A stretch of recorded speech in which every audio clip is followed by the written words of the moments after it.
Let's talk about key performance indicators and what is the right one for you and your business. First, in revenue production and sales, we track and measure a lot of stuff. Everything from margin of profit to dials that we're making to new versus existing to new clients to account growth percentage.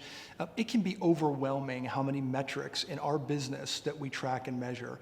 Again, all of them are important. However, focusing on one or two key measurements that run the rest of your base is vital. Every year it seems like out of those goals, we increase some, but then decrease others, and so on and so forth year in, year out. I want you to think of your account base and those measurements like your dashboard in your car, right? When you got into the car this morning, you looked at the dashboard, there are a ton of measurements. There's heat, there's oil, there's battery, there's kilometers, there's miles.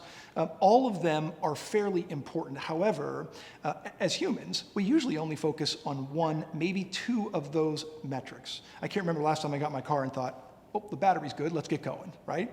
I usually focus on speed so I don't get caught speeding or kill anybody, or gas so I can continue not to get caught speeding or kill anybody.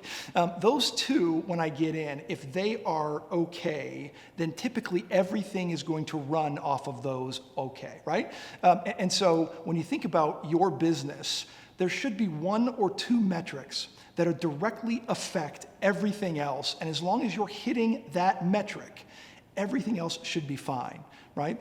Think of it this way. When we have a key performance indicator of a new appointments booked, which is the start of a sales process, if I were to hit that key performance indicator consistently and without fail, it is going to bleed into all those other things that matter. It's going to bleed into my percent of accounts growth, my average order value, how many deals I'm making are going to average out.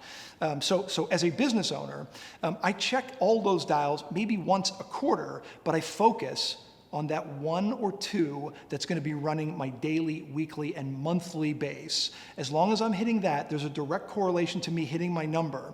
If I miss that KPI, there's also a direct correlation of me missing my number and having everything fall apart. So if you need some help figuring out what your KPIs are, give us a call, 412-720-7051. Thanks.